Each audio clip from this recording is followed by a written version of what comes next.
in which we can see the whole of Times Square, all the way from 42nd Street up to 47th Street on the left. This is one of the greatest celebrations that we have ever seen from the marquee of the Hotel Astor here in New York City. People, I should estimate at least 350,000 or more, it's pretty hard to estimate at this point, are cheering and screaming, making noise with sound makers, throwing confetti and bits of paper, streamers, and all sorts of things that they can find to celebrate this greatest of all victories, the surrender of the Japanese. Believe me, ladies and gentlemen, it's a terrific sight as we stand here and see an ocean of people. The white hats of sailors standing out predominantly in the sea of heads that we can see both to our right and to our left. And around the Times building, which of course has that terrific electric sign that flashed the news just a moment ago, I don't believe you could throw in a toothpick in down there between those people. They're packed in so tightly. The newsmen, the cameramen from all of the camera services, both still and motion picture men, are here photographing this gigantic scene as we look upon it from the balcony of the Hotel Astor here in New York City. They're grinding their cameras and people are waving flags. The vendors of noisemakers and flags have done a land office business all day long. We were over here early this morning, and at that point people were celebrating then. But this celebration right now, ladies and gentlemen, is the biggest that we have ever seen from our vantage point right here. Down comes a cloud of papers from the rooftops of the buildings around Times Square, and the pavements below us are so covered with paper that it's difficult to see the pavement itself at places. People are steaming and teaming and pushing and shoving and going in one direction or another all around the square right now, and we think that this is really a sight. People are really genuinely happy down there. Many servicemen are among the people who are celebrating. The carnival spirit prevails all up and down Times Square. We're just told that Wednesday and Thursday have been declared illegal federal holidays, VJ days. Maybe you can hear the people screaming down there, ladies and gentlemen. Let's give a listen.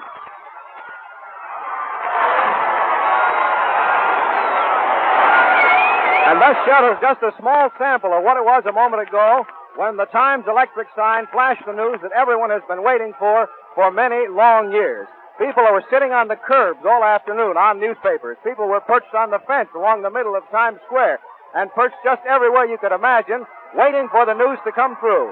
And now it has come through, and all of those persons who were engaged in business on any of the side streets and those who are on the adjoining avenues have all flocked to Times Square, which today is truly the meeting point of the world insofar as the East is concerned. We assume that these celebrations are being held all over this vast country of ours and in the Allied Nations. But just as a sample of what's happening right now, ladies and gentlemen, I can look to my left all the way up to 50th Street, and all I can see is humanity. 50th Street is perhaps 5 blocks beyond Times Square district. All we can see is a sea of humanity. People in every color costume, people from all of the nations of the world have assembled here today to celebrate this truly great victory over the Japanese. Police are everywhere, but they're not stopping the celebration by any manner of means. The reserves were called out late this afternoon, and they've taken posts all around Times Square, too. I don't think I've ever seen so many people in my life in one place. This afternoon we saw many very funny things happen, people who were really in the carnival spirit of the moment, enjoying themselves to the fullest extent, throwing confetti on one another, throwing newspapers, anything that they could throw which wouldn't hurt someone else, laughing and talking, screaming and yelling. We could hear various ejaculations of, well, now my boy can come home, and now this one can come home, and that one can come home. Believe me, it's a great thing. We see a huge electric sign up the street, which just flashed a big sign, the Japs have surrendered. And believe me, that's getting electric signs on timely and in a hurry from this vantage point in Times Square. That's all for now. This is the Mutual Broadcasting System. Back in the WOR newsroom, we want to clarify one thing. Tomorrow and Thursday are not federal holidays, legal holidays, but they have been proclaimed 2 days of VJ observance by President Truman for the federal employees of the country. And that, of course, will mean that Wednesday and Thursday will be officially VJ days for the entire nation. We're waiting for a word to take you to Washington in just a moment. And while we are waiting to do so, here is Van Deventer with... Wait a minute, I think we're going to make a switch in just 1 second. One moment, please. Fellow typewriters are banging out the details right in front of us here, but we want to try to get them for you direct from Washington in just a moment. Take you now to Washington.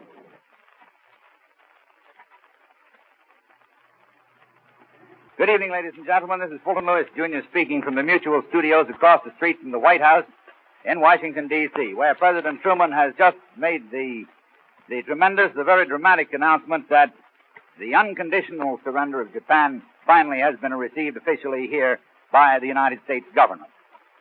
This has been a very momentous and hectic day. Beginning at about 2 o'clock this morning, as you know, we began to rise in hopes that when the Tokyo radio announced that the answer to the American, British, Chinese, and Russian government's last ultimatum would be forthcoming sometime during the day. We thought we had it for a while early this morning, only to find out that what was coming over the ether from Tokyo to Bern, Switzerland, and which was thought to be the Japanese message, was something else entirely. And it was not until 2 o'clock this afternoon that renewed hopes began to come through.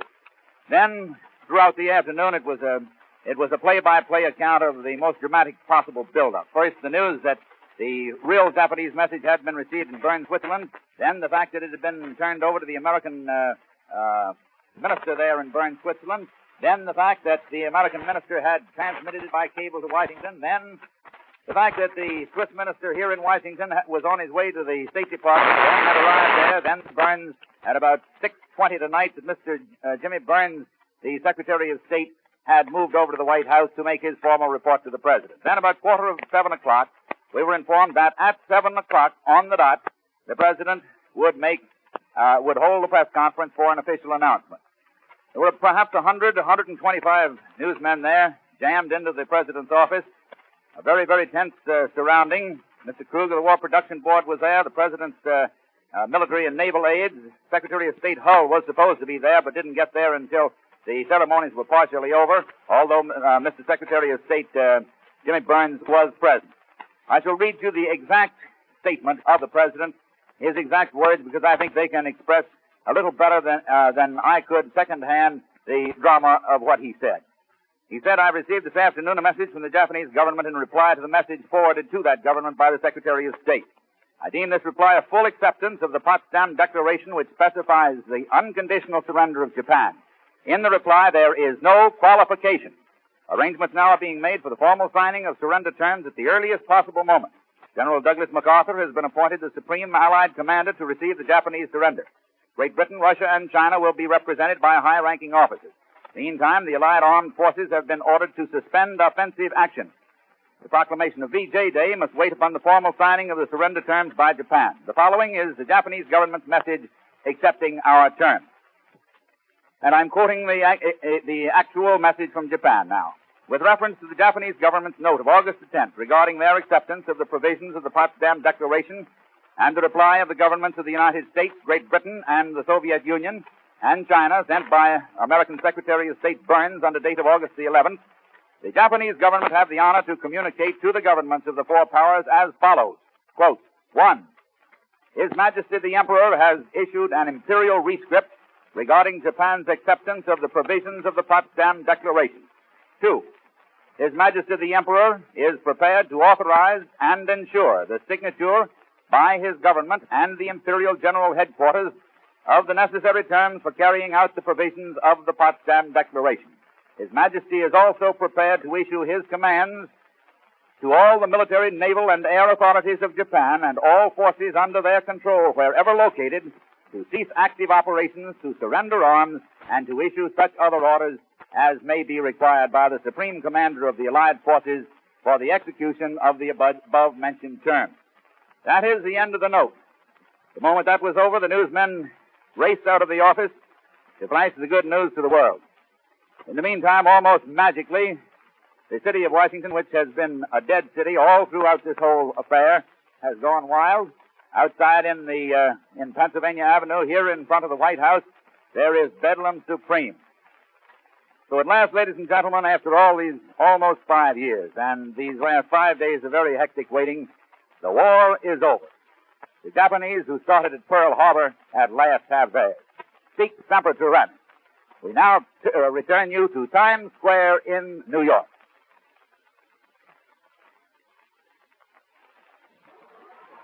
This is Bob Dixon of the Mutual staff in New York, speaking to you from the marquee of the Hotel Astor at Times Square, the meeting spot of the world in New York City. I hope I can give you an adequate picture of what is before us right here, but believe me, the celebration that is going on dwarfs any New Year's Eve celebration that we have ever seen from this vantage point. All the way from 55th Street, which is approximately 4 blocks beyond Times Square, all the way from 42nd Street and down is just a mass of humanity. Surging, teeming, screaming, joyous humanity. We've never seen anything like it in our career broadcasting from the Astor Marquee, believe me. The white hats of the sailors, the white uniforms, the civilian garb, the military garb of all the United Nations is out here, and they all feel the same way. They're just as happy as it's possible to be, believe me. We've watched this celebration draw to a terrific climax all during the day, and we've never seen anything like it. I keep repeating that, but believe me, it really is a sight as we look down here on this ocean of people in front of us. From Times Square, below Times Square, all the way up to 55th Street, which is a phenomenal mass meeting, according to our remembrance, here in Times Square. The news cameramen of all of the news services are here, of course. Television is being recorded here, and still pictures are being taken by the various news services, too. Flash bulbs are going off all around us here. People are screaming. The vendors of noisemakers have done a terrific business all day long, all building up to the climax when it was announced by the electric sign on the Times building to our right at the corner of 42nd Street and Times Square that President Truman had officially told the people of the United States and the world that the Japs had surrendered. Even one great electric sign to our left has suddenly transformed itself into a pictorial display of the surrender of the Japanese, and that's quick work.